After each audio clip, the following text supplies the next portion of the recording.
5, 6, 7, 8. The most talked about shows on television are about to inspire the most ambitious designer show house in the Big Apple. Home it is, my good man. 14 design teams from around the world will have just 2 weeks to turn bare walls into a sky-high masterpiece. 5 floors of prime penthouse in Midtown Manhattan are getting the makeover of a lifetime, including the latest in high tech. It's a little hard to describe. It's very cool. It's all gorgeous. Awesome. Wow. Kind of want it done at my house. This is an all-new Showtime house. My name is Keith Baltimore. I'm president of the Baltimore Design Group in New York. We're a high-end residential interior design firm. My design principles have a lot to do with how my client lives and making it work for them. I've been assigned the Borgias. The visuals of that are very exciting to me. He is a corrupt man who probably wasn't a very happy man. A man with fabulous taste, by the way. Welcome to the Borgias living room. My first reaction when I walked into the space was how long and narrow the room was, which resembled to me a basilica-style church. So since I was doing the show for the Borgias, I thought what greater link together is than create a church. Church of deception, so to speak. Honesty, goodness. You find me lacking in those? Yes. I'm laying on a Thayer Kagan chaise at the entry to the church. This is an interesting indication of what Pope Borgia was like. He was a very sexual being. They had orgies in the Vatican at the time. As I'm laying here, you get the sense of what the rug looks like on the floor, where it's a long Roman cross done in a contemporary black shag. In front of me are the pews. They face Pope Borgia when he's at his desk. Ah, good. I'm standing at Pope Borgia's desk. It's made out of dichroic glass.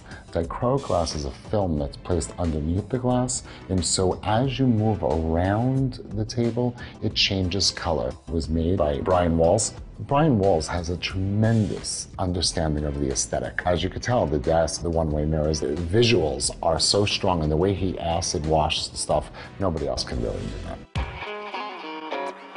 I'm standing under the Gothic archway, which was created with sheetrock, wood, paint. It's done by an artist named Catherine Gertschy.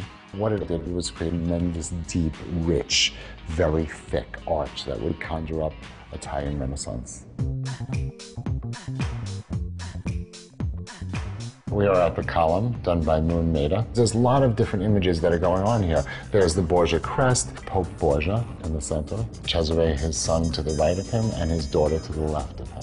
And there's all interesting different visuals of modern day art forms placed on the column as well. It started off with a base coat, and then it got decoupaged on top of it, painted on top of it, gold leafed on top of it, all kinds of interesting details. We wanted a drink rail installed. It looks like it's floating aimlessly, but there's a lot of architecture under there and a lot of controls that go underneath it in order to make this support itself.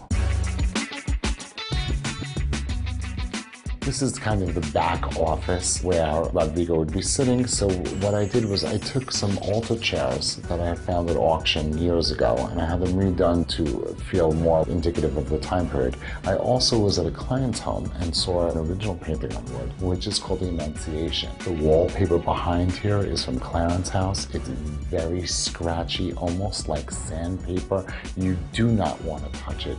It feels like uncomfortable, like the room does. I hope people remember the drama out of it, and it should be like Showtime. It evokes an emotion when you walk in. I would hope people would feel a little eerie, but I would hope that they would say, wow, that was really well done. I think Pope Borgia would feel right at home.